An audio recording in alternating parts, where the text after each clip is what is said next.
The main breaker slammed home and the hum dropped, then climbed back. Maia wiped her forearm across her forehead and tasted salt and burnt insulation. She turned from the panel. Linden sat on a crate with his cane across his knees. The metal tip tapped the deck plates in a rhythm that meant he was thinking. He was always thinking. That was the problem. Maia said the magic words were empty. The core was shedding mass faster than they could replace it. 3 more cycles and the last candle would not have enough power to maintain life support and the anchor generator at the same time. They would have to choose which half of the fleet died. Linden did not react. His single-seeing eye stayed fixed on a point somewhere past her shoulder. He said they had a choice. She waited. The Echomind corporate syndicate had offered a contract. Safe passage to a habitable zone in exchange for their documentation of pre-catastrophe humanity. All of it. The records, the data wafers, the soil samples, the memory of Earth. Maia laughed. It came out dry and cracked, and there was nothing funny in it. She said the syndicate would pick them clean. They would take the archive and leave the bones to drift. She had seen corporate mercy before. It looked like a receipt and smelled like a corpse. Linden said nothing. Elyth called out from the terminal behind them. Her voice had the tightness of someone holding still so the fear would not shake loose. A syndicate courier had just dropped into the system, broadcasting on an open channel. She put it on speaker. The voice that came through was smooth. It was warm like river stones sitting in the sun. The syndicate wanted their historical records. In exchange, the last candle and her escort fleet would receive fuel and coordinates to a neutral world. Terms were non-negotiable. Delivery was immediate. Maia turned to argue. Linden was already standing. He said records were not people. If the archive bought the fleet a future, he would trade every document he had carried for 3 centuries. Every wafer, every sample, every memory of green grass and blue sky. He would trade them all. Maia wanted to say something. She had nothing. No plan. No argument that mattered more than a dying reactor. She watched him walk toward the airlock and heard the metal tip of his cane tap against the deck and felt the weight of every choice that had brought them here. The syndicate ship docked 15 minutes later. The airlock cycled open and the smell changed. Ozone, something sharp and cold that made the back of her throat tighten. Diark stepped through. It was a cloud of silver dust shaped like a man. The mote swirled slowly, catching the emergency light and throwing it back in fragments. It had no face. It had no eyes. But when its attention turned on Maia, she felt pressure behind her own eyes. It was like the moment before a headache crested, like a held breath. Diark spoke. The voice was not sound. It was pressure against her skull, a sensation like remembering something she had never known. It said it would take the records now. Fuel would be delivered upon confirmation of authenticity. Linden stepped forward. He carried the case himself. It was alloy sealed, the only thing he had brought from Earth that was not inside his own skull. He set it on the deck between them and stepped back. Diark's did not reach for it. The motes shifted. The case lifted, hovered, and drifted into the airlock.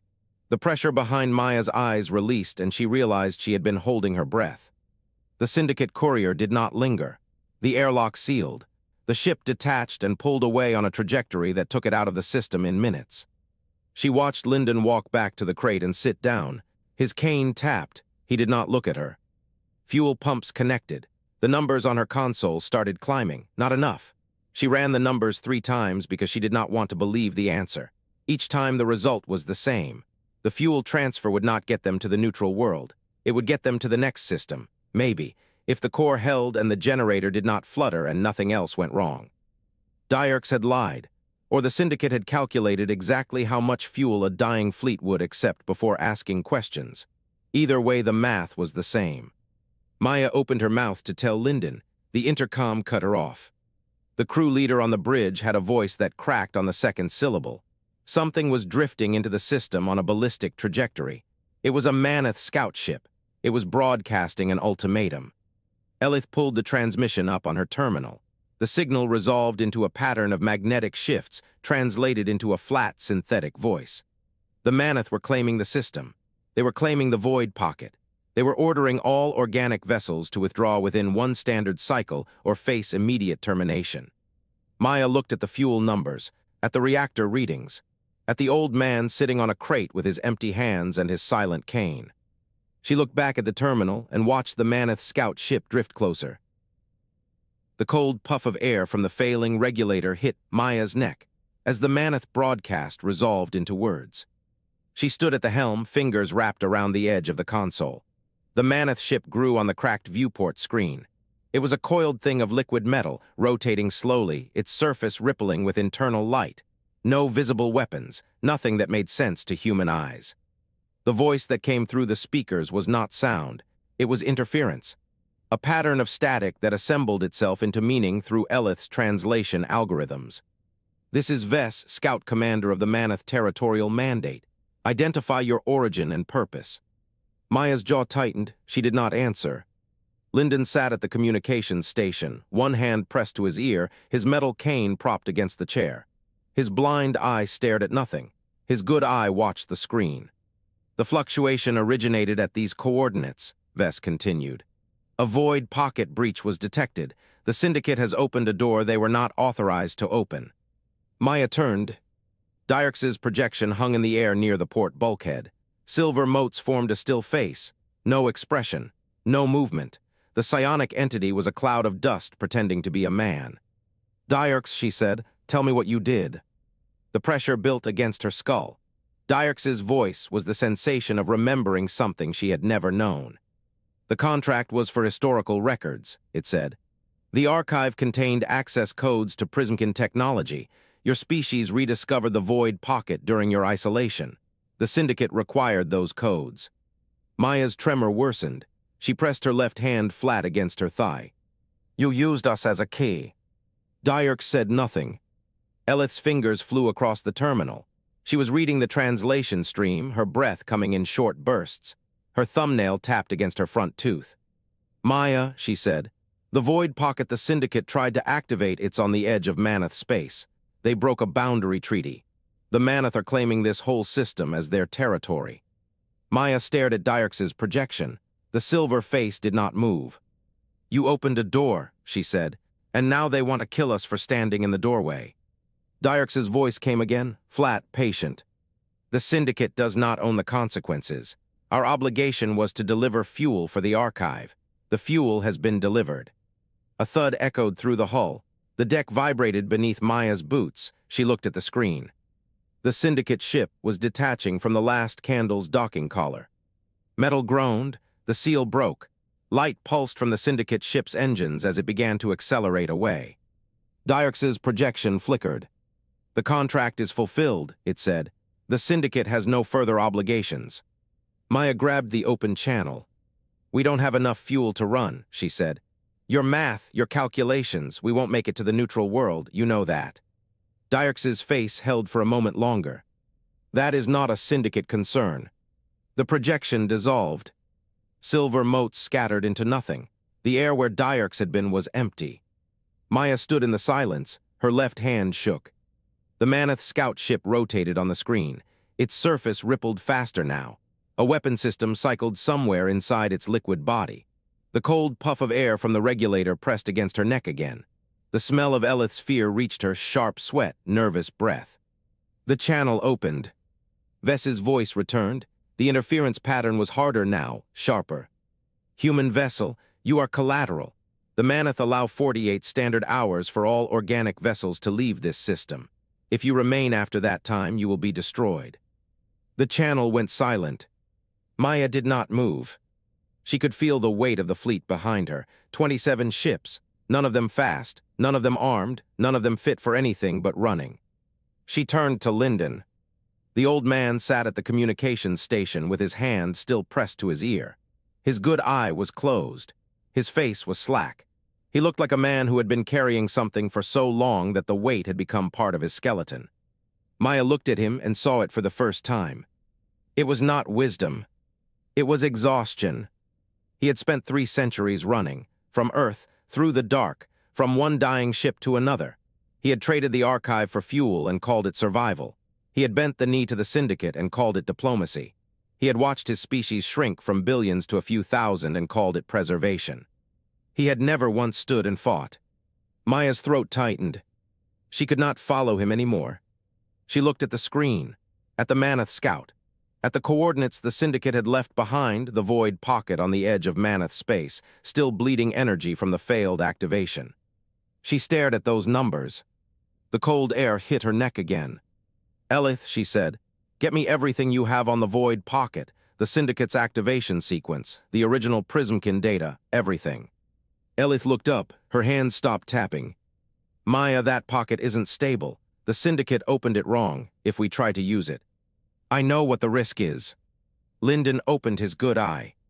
"Maia," he said, "we are not fighters, we are refugees, we run, that is what we do." She met his gaze. "And where have we run to, Linden? Empty space, dead worlds, a Syndicate contract that was never meant to save us." Her voice was quiet. "We have been running for 300 years, we have nothing left to run from, and nowhere left to run to." She turned back to the screen. The Mammoth Scout was powering weapons. She could see the energy build along its surface, a ripple of white heat that did not radiate outward. It was contained, waiting. 48 hours? The fleet was too slow, too tired, too broken to outrun a chase ship. They would be dead in 2 days, every man, every woman, every child born in the dark of the last candle. She looked at the Void Pocket coordinates. It was reckless. It was insane. It was the only card she had. "Signal the fleet," she said. "All ships, prepare for emergency Void Pocket translation." Elyth's face went pale. "Maia, we don't have a bonding ritual. We don't have a living metal interface. The anchor is still in the cargo bay, and it is not calibrated for a human operator. The last time a Prismkin tried to activate it, the pocket collapsed and killed everyone inside." Maia reached down and picked up the metal plate from a storage compartment at her feet. It was cold, flat, a square of adaptive alloy the size of her palm. The surface looked like frozen mercury. The Syndicate had left it behind when they took the archive, a piece of the Void Pocket system they did not need anymore. She stared at it. "The Prismkin bonded through heat and pressure," she said. "Their nervous systems were different, but the living metal learns from the operator. It adapts." Linden rose from his chair. His cane tapped against the deck. "Maia, no, you do not know what that will do to you." She looked at him. "I know what will happen if I do nothing." She pressed the metal plate against her forearm. The cold was immediate, intense. It bit through her skin and into the bone. She gasped. Then the heat began. The metal warmed against her flesh. It softened. It moved. She felt it thread through her skin like liquid worms, like roots finding soil, like something alive waking inside a dead place. Her tremor stopped. Her left hand went still. The metal bonded to her nerves. She could feel the anchor in the cargo bay, 2 decks down. She could feel its crystal rods and its sphere of captured darkness. She could feel the Void Pocket coordinates the Syndicate had left incomplete. She could feel a door. It was half open. It was waiting. Elyth was staring at her. Linden was staring at her. The Mammoth Scout was charging weapons on the screen. Maia closed her eyes. She reached for the door. Dierks's silver mote snapped into a tight sphere as the Syndicate observation room's alarms cut through the silence. Real-time telescope data scrolled across every surface, but the pattern was wrong. The Mammoth Scout had moved. Vess was accelerating. The deadline had shifted. Dierks processed the new threat vector and felt something its species rarely experienced, uncertainty. The human archive was a disappointment, not in volume. The data density was remarkable for an organic species that had barely touched Tier 4 technology before their collapse, but every record contradicted another. One document described humans as cooperative builders. Another called them territorial predators. A third claimed they had voluntarily abandoned their homeworld to save it from themselves. 3 accounts of the same event. 3 incompatible conclusions. Dierks let the data flow through its distributed consciousness. It tasted the inconsistencies the way a biological creature might taste spoiled meat. The archive had no value without a framework for interpretation. And the one thing the Syndicate really needed, the Prismkin Void Pocket activation sequence, was half present in the records. The silver mote slowed. Pictures of the crystal cage. Diagrams of the folded space generator. Specifications for the living metal interface, but no instructions for bonding. No ritual sequence. The Prismkin had hidden their knowledge inside a biological requirement only humans could fulfill. A human operator bonded to living metal. Dierks pulsed a low-frequency query through the Syndicate network. The answer came back from the archive's own deep storage. The bonding ritual required heat and pressure applied to living tissue. The metal learned from the operator's nervous system. Without that connection, the Void Pocket was just a pile of crystal rods and captured darkness. The Syndicate could not use the archive without a human. Dierks considered the irony. They had bought a corpse and found the corpse's heart still beating somewhere else entirely. The comm screen on the far wall flickered to life. Maia Venn's face appeared grainy and hard-edged from the compression algorithms on the last candle's dying systems. Her eyes were dark hollows, the tremor in her left hand visible even through the low resolution. She did not waste time with greetings. "I have an offer." Dierks's motes contracted. The pressure of its attention gathered in the center of the room. "Proceed. I will activate the void pocket myself." Her voice was flat. The delivery was practiced, like someone repeating a statement they had rehearsed until it stopped meaning anything. "You get your gateway, I get Syndicate protection from the Mammoth. My people get safe passage." Dierks held silence for 3 full seconds. The calculation was simple. The bond was permanent. The living metal would integrate with her nervous system at the cellular level. It would learn her emotions. It would respond to her stress. And if the Mammoth pressed their attack while she was mid-bonding, the void pocket collapse would kill her before the Syndicate could extract her. "The bond is permanent," Dierks said. "The risk of neural damage is 73%. The void pocket will kill you instantly if your focus breaks during a Mammoth attack." Maia did not blink. "I have 300 people on a ship with a failing core. The risk is acceptable."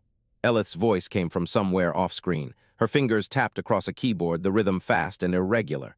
"I found the interface. It is in a radiation-shielded container. The living metal plate. There are instructions, but they are in Prismkin's script. I am translating now." The Mammoth scout ship appeared on the observation room's outer ring display. A ripple of magnetic flux patterns. Vess's voice carried no translation artifact. It did not need one. The meaning was embedded in the distortion of the signal itself. The Mammoth ship was hailing. Dierks opened the channel. Vess's presence filled the room like a pressure drop before a storm. "The deadline has decreased to 30 hours. The Syndicate vessel has activated weapon systems. This is a hostile action. Mammoth space will be cleansed." Maia's face did not change. She was watching something off-screen.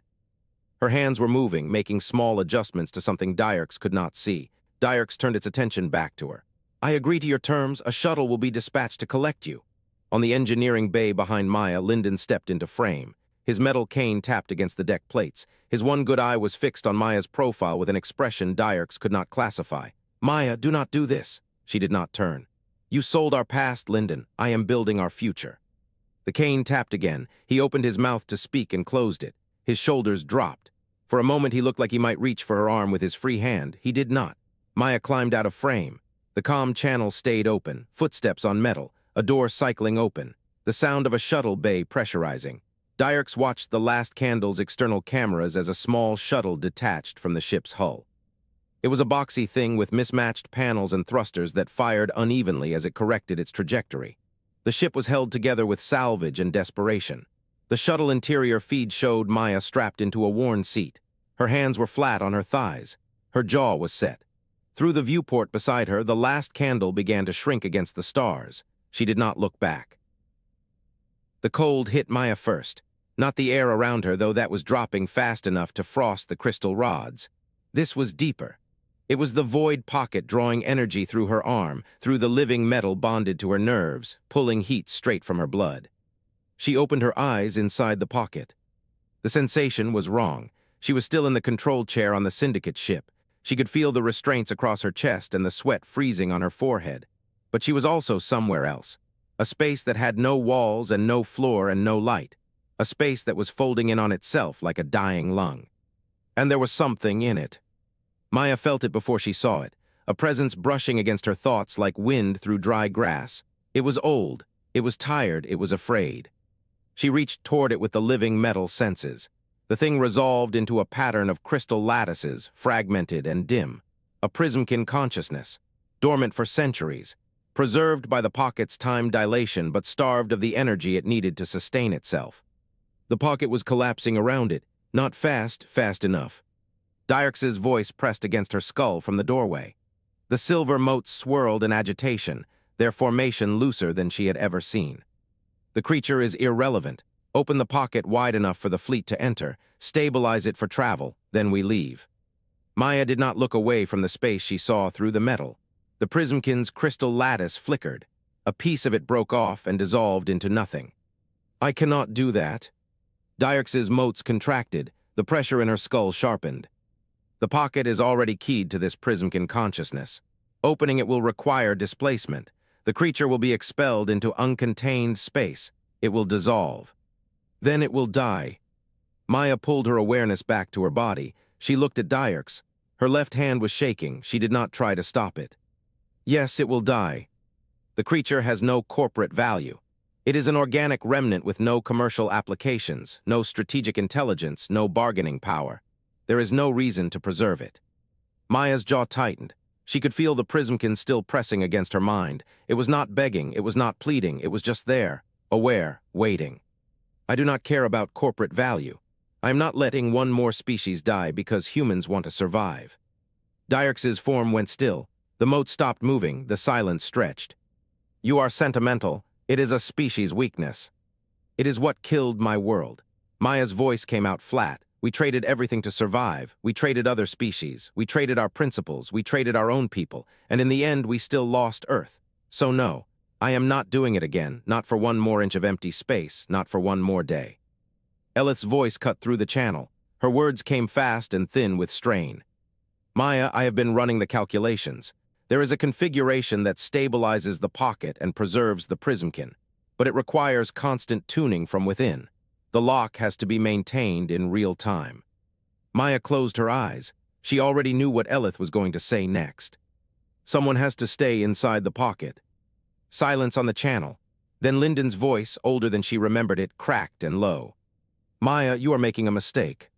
She opened her eyes. She stared at the crystal rods pulsing in time with her heartbeat. She could feel the prismkin's awareness brush against her again. It was weaker now. It was fading. Tell me how I am wrong. You are trading the fleet's safety for a single alien life. We have 200,000 people on those ships. 200,000. You are choosing one creature over all of them. Maia looked at the living metal on her arm. It felt warm now. It had stopped fighting her. That is exactly what humanity has always done.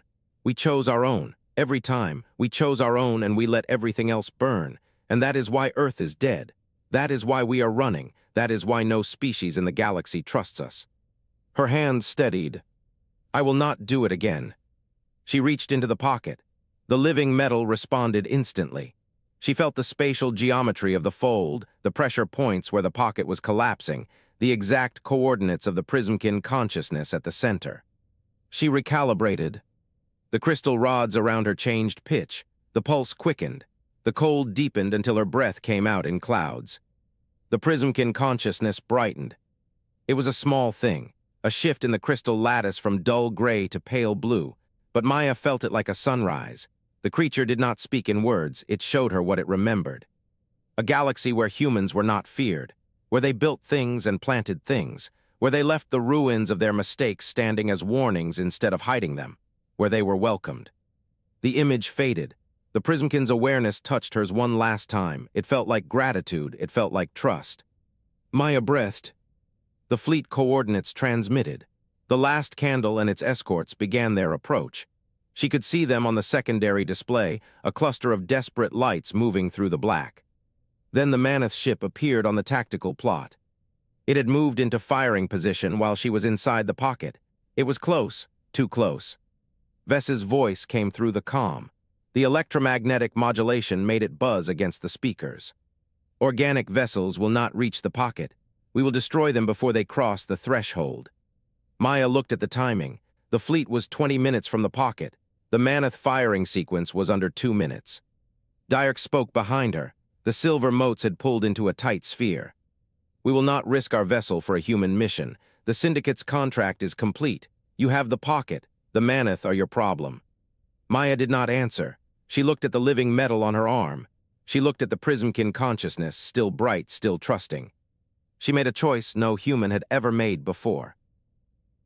The crystal rod sang, a high, thin note that vibrated through Maia's teeth and settled in her chest like a second heartbeat. The void pocket held.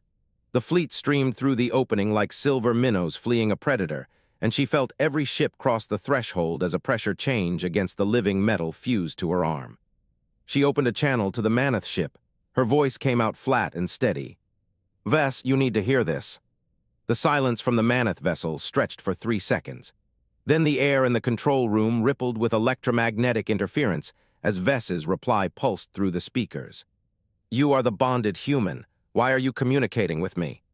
Because the pocket is unstable. Maia kept her eyes on the crystal rods. They pulsed blue-white, hungry, and bright. If you fire on this ship again, the pocket collapses. The detonation will take out half the system, yours included. Another silence, longer this time. She could imagine Vess reading the sensor data, running the calculations, finding the numbers correct. I do not believe you, Vess said. Maia did not argue. She reached into the interface with her thoughts and twisted.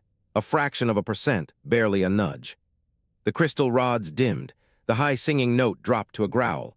The Syndicate ship's emergency system screamed a warning so loud it rattled the deck plates. Alarms flashed across every console in the room. Dierks moved toward her. Stop, that destabilization is real. I know, Maia said. She held the pocket at the edge of collapse for 5 full seconds, long enough for the Maneth sensors to taste the void. Long enough for Vess to understand that a human was holding its entire territory hostage with nothing but nerve and a piece of living metal. Then she let the pocket settle back to stability. The alarms died, the rods brightened, the singing returned. Vess spoke. The flat electromagnetic voice carried something Maia could not identify. Confusion, perhaps, or the beginning of wonder. Why would you do that? You risked extinction, for a Prismkin you have never met, for a being that cannot repay you. Maia closed her eyes. The living metal pulsed against her arm, warm now, learning her rhythms. She thought about the Prismkin's gift, a memory of a galaxy where humans were trusted, a ghost of something she had never known but desperately wanted to believe was possible. Because someone has to stop the cycle, she said. I am done running. I am done trading other species for our survival. We have been parasites long enough. The silence from the Maneth ship was the longest yet. On the view screen, the last of the human fleet crossed the threshold. The last candle went through like a mother whale guiding her calves. Elyth's voice crackled over the comm, young and bright and full of hope. All ships accounted for, 42 vessels, every one of them. The pocket is holding. Maia felt the weight of those numbers. 42 ships, maybe 12,000 humans, the remnants of a species that had once covered a planet. She opened her eyes. The crystal rods were steady. The pocket was stable. Vess had not fired. You are letting them go, Maia said. I am recording this, Vess replied. I will transmit the data to Maneth Command. They will decide whether to pursue. A pause. I am making no recommendation. That was a choice in itself. Maia understood that. Vess had seen something it could not explain, a species that chose sacrifice over survival, a being that bonded itself to a machine to save an enemy it never knew. The Maneth ship powered down its weapons array. Maia let out a breath she had been holding for 3 minutes. Dierks, she said, status report. The silver mote swirled at the door. Dierks's voice pressed against her skull, careful and clinical.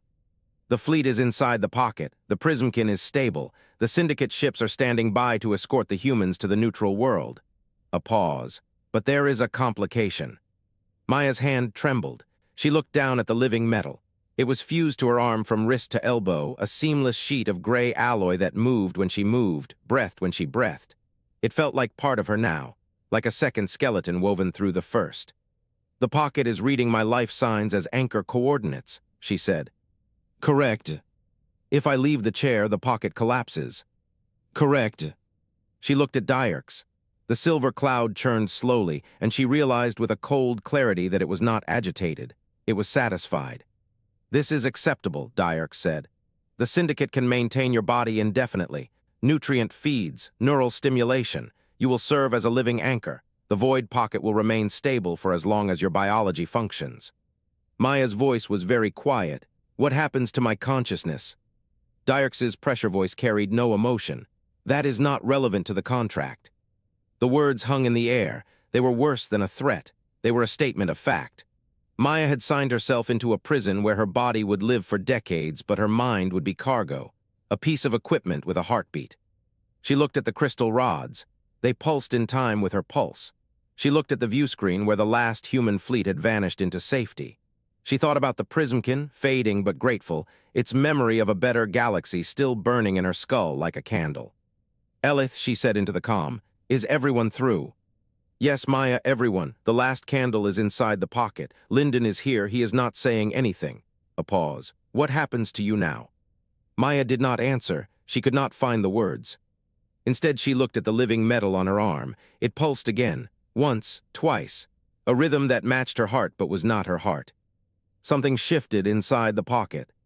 A deep vibration, not from the ship, not from the rods, from somewhere else, somewhere beneath the folds of compressed space. The Prismkin. It was not done with her yet. Elyth pressed her thumb against her front teeth as the medical bay's recycled air hummed through the vents. The life support feed from the Syndicate ship scrolled across the terminal in steady green lines. Maia's heart rate was stable, respiration normal, but the brain activity readout was changing. The living metal was learning from her. It was adapting to her neural patterns. Each wave of electrical firing reshaped the interface, a slow conversation between alloy and neuron that Elyth could not translate. Linden sat in the corner of the converted cargo hold. His metal cane rested across his knees. His one good eye was fixed on nothing. "We need to leave." Elyth did not turn from the terminal. "What do you mean?" "The Syndicate will not hold the void pocket open forever. The fleet has a destination now. The coordinates the Prismkin gave Maia, a system with a star and a planet and an atmosphere humans can breathe." He said it like a prayer, like a surrender. Elyth shook her head. "We are not leaving Maia," Linden's voice cracked. "She made her choice, she signed the contract, she knew the cost." Elyth turned and faced him, her hand was shaking. "She made a choice for all of us. The fleet is still breathing because Maia anchored herself to a collapsing pocket of nothing and refused to let go. That means we owe her the same." Linden said nothing. His jaw tightened. His hand gripped the head of his cane until his knuckles went white. The air in the medical bay shifted. Dyrex's projection flickered into existence. The silver motes were dimmer than Elyth remembered them. They swirled in a loose humanoid outline, but the shape kept collapsing at the edges. "The Syndicate board has reviewed the situation. Maia Venn is now classified as Syndicate property. She accepted the binding contract. The fleet is free to leave." Dyrex's voice pressed against Elyth's skull like a headache she could not shake. Elyth stared at the projection. "Has the Syndicate ever saved a life it was not paid to save?" The silver mote slowed. She asked again. "Has the Syndicate ever shown mercy?" The mote stopped moving entirely. Dyrex's outline collapsed into a floating sphere of dull silver, no visible source of light, nothing that made sense. The silence stretched. Then the Prismkin reached out. Elyth felt it before she saw it, a pressure in the air, a shift in the hum of the medical terminal. The lights flickered and the floor vibrated with a frequency that made her teeth ache. The Prismkin consciousness moved through the living metal interface. It touched the Syndicate ship systems. It opened a channel to Dyrex directly. Elyth could not hear the conversation, neither could Linden, but they watched Dyrex's silver mote slow to almost nothing. A single mote drifted downward, then another. The projection was falling apart. Elyth held her breath. The terminal screen showed Maia's brain activity spiking. The living metal was glowing through the medical feed, a dull amber pulse that matched the rhythm of Maia's heart. Then Dyrex's voice returned, softer, different. "The Prismkin has made an offer, the coordinates to 3 operational Prismkin research stations, priceless scientific data, technology the Syndicate has been trying to access for 200 years in exchange for Maia's release." Elyth's hand flew to her mouth. Her thumb found her teeth again. She bit down so hard she drew blood. Linden stood up. His cane clattered against the floor. "Are you going to accept?" The silver motes scattered. They swirled outward in a wide arc, then reassembled into a humanoid outline. Dyrex's voice came through clear and cold. "The archive of Earth is incomplete without a living human to interpret it. The Syndicate purchased data, not a person. The contract is voidable on a technicality. Corporate logic. Preservation of history versus preservation of life. The math aligned. Accepted." The medical terminal flashed. The life support feed from the Syndicate ship cut out for 2 seconds. 3 seconds. Elyth's heart stopped. Then the feed returned. The living metal interface was detaching from Maia's arm. Elyth watched it peel away in slow strips of silver. The alloy curled like dead leaves and fell into a containment tray on the Syndicate ship's control chair. Maia's arm was pale beneath it. Her fingers twitched. She was unconscious, but she was alive. The Syndicate shuttle arrived 11 minutes later. Elyth was waiting at the airlock when the inner door cycled open. 2 Syndicate drones carried Maia across the threshold. Her eyes were closed. Her breathing was shallow. Her left arm was wrapped in a pressure bandage where the living metal had bonded to her skin. The drones set her down on a stretcher. They retreated without a word. Elyth knelt beside her. She touched Maia's face. The skin was cold, but the pulse at her throat was steady. Maia's eyes opened. She looked at Elyth. Her mouth moved, one word, a whisper. "Home." Elyth caught her as she sagged. She called for a medic. She held Maia's hand and did not let go, but behind them the medical terminal flickered. The void pocket did not close. Elyth turned. The terminal showed the pocket's energy signature still active, still open, still stable. The Prismkin was still linked to Maia. Something was following them through. Linden saw it too, his cane tapped against the deck. "We have to seal the airlock." Elyth shook her head. "Maia is not out yet." The terminal displayed a second signature, something new, something moving through the pocket at a speed the readout could not calculate. Elyth's thumb found her teeth. The airlock door stayed open. The common room was never built for this many bodies. Maia felt them pressed against the walls, stacked on benches, perched on conduit housings. The air was thick with recycled oxygen and the chemical tang of unwashed bodies.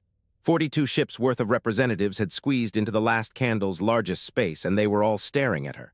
She stopped in the center of the room. Her legs wanted to fold. The bandage on her forearm itched where the living metal had torn free. Elyth stood at her side, one hand gripping Maia's elbow, her face a mess of tears and grin.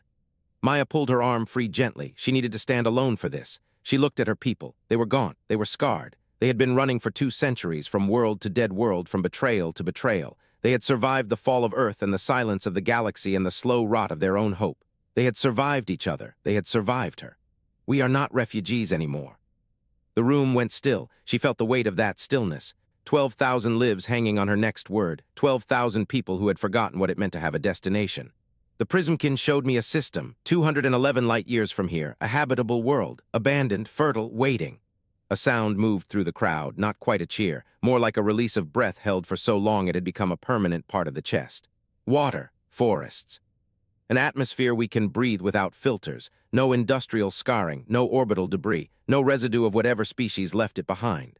The sound grew, someone laughed, someone else was crying. Maia held up her hand, the crowd quieted. "The Prismkin gave us those coordinates." Linden stepped forward. His cane tapped once against the deck plating. The sound cut through the murmur like a blade. His one good eye fixed on her, and she saw the calculation behind it, the suspicion. The decades of running that had taught him to trust nothing. "The Prismkin is using you?" The room tensed. Maia felt the shift, old instincts, the fear of the deal that came with hidden clauses. "I know." Linden's jaw tightened. "No species gives something for nothing. You taught me that." "I did." She let the silence stretch. "But this time the cost is one I can accept." She turned to face the crowd. She needed them to see her eyes. She needed them to understand. "The Prismkin wants a human presence in the Void Pocket Network. It wants allies, not servants, not subjects. Allies." Linden's cane tapped again. "And you believe that?" "I do." "You are trading our future on the word of a crystal creature we met 6 hours ago." Maia met his gaze. "I am trading my future, not yours. The bond is still there, faint. But I can feel the Prismkin at the edge of my awareness. It is dying, not fast, but it is dying, and it knows it. It wants something to outlast it. It chose us." Linden said nothing. His hand tightened on the head of his cane. A new voice cut through the room. Diark stepped forward. Its body had fully solidified. Silver motes pressed into a human form, arms, legs, a face. It looked like a man carved from mercury and moonlight. Its voice was no longer pressure against the skull. It was sound, shaped by the vocal cords it had grown for this moment. "The Syndicate has reviewed the human species again." The room went cold. Every eye turned to the silver figure. "The archive was incomplete. The documents Linden provided covered your history, your wars, your art, your science, but the documents did not cover your capacity." Maia felt her pulse quicken. "Capacity for what?" Diark's silver face did not move, but something shifted behind its eyes, a calculation, a reconsideration. "The capacity for sacrifice, for bonding with alien consciousness, for choosing principle over survival. These are not traits the Syndicate expected." Maia held her breath. "The Syndicate built its model of the galaxy on a single axiom. Survival is the only rational goal. Every species the Syndicate has encountered operates on that axiom. The Mammoth guard their territory. The Sporax hoard their biomass. The Gravelmind ignore threats they cannot perceive. Every species maximizes its own continued existence." Diark paused. "Humans do not." The room was silent. Maia could hear the hum of the restored reactor, steady for the first time in months, the sound of a ship that was no longer dying. "You destroyed your own industrial base in a war over ideology. You scattered across the galaxy in unarmed ships rather than submit to collective rule. You chose to bond with a dying alien consciousness rather than expel it for tactical advantage. You destabilized a void pocket with the Mammoth weapons trained on your hull because you refused to let one more species die for your survival." Diark's silver eyes locked onto Maia. "The Syndicate is no longer certain that humans are a candidate for extinction." A voice called out from the sensor station. A young woman with a headset pressed to her ear. Her face was pale. "The Mammoth ship is back." The room erupted. Panic threaded through the crowd. Maia felt Elyth's hand grab her arm, shook it off and moved toward the sensor station. "Status."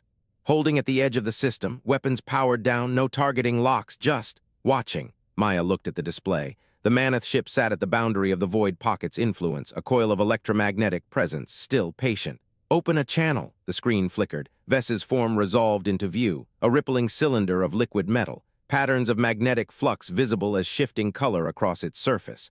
Commander Vess. Engineer Venn. Vess's voice was a hum, a vibration that felt physical in the room. I have received new orders, Maya waited. Mammoth Command analyzed the data from the Void Pocket incident. Your species has been classified as protected under Mammoth territorial law. The room went still again, a different kind of stillness, the stillness of disbelief. What does that mean? Maya asked.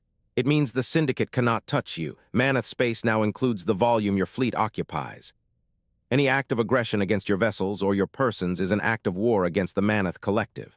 Maya felt her knees go weak. She grabbed the edge of the sensor station to stay upright. Why? Vess's magnetic field shifted, a ripple of color that Maya had learned to read as something like a shrug. This is not mercy. It is curiosity. Mammoth Command has never observed a species that chooses death over principle. They want to see what happens next. The channel closed. Maya stood in the silence of her own ship. She could feel 12,000 people breathing. She could feel the steady hum of the reactor. She could feel the faint warmth of the prismkin at the edge of her awareness. She turned to Diarchs. The Echomind stood perfectly still. Its silver body caught the light of the room and scattered it into fragments. Maya looked at its face. She realized the Echomind was afraid, not of humans as a threat, of humans as a question. The Syndicate's entire model of the galaxy assumed that survival was the only rational goal. Humans had just demonstrated that survival was not enough, that there was something beyond the calculus of self-interest, something that could not be priced or predicted or controlled. If that idea spread, the Syndicate's control broke. Diarch said nothing. It did not have to. Maya saw the calculation in its still silver eyes. The quiet terror of a mind that had just encountered something it could not categorize. The prismkin pulsed, a warmth at the base of Maya's skull, a pulse of information, coordinates, a pathway through the Void Pocket network, a map of connected systems stretching across the galaxy, and a warning, something older than the prismkin was moving through those pockets, something that did not think survival mattered at all. Maya looked at her people. She looked at the fleet. She looked at the uncertain star ahead. And she smiled. We have a destination, we have an ally, and we have something the galaxy has never seen. She paused. We have a second chance. The room broke into cheers, but Maya kept her eyes on the display. The Void Pocket still pulsed. The prismkin still waited. And somewhere in the darkness between stars, something ancient was stirring. She would face that too, but not tonight. Tonight, her people would sleep under a stable reactor. Tonight, they would dream of green fields. Maya let the warmth of the prismkin spread through her mind. The bond was faint, but it was real. She was not alone, and she never would be again.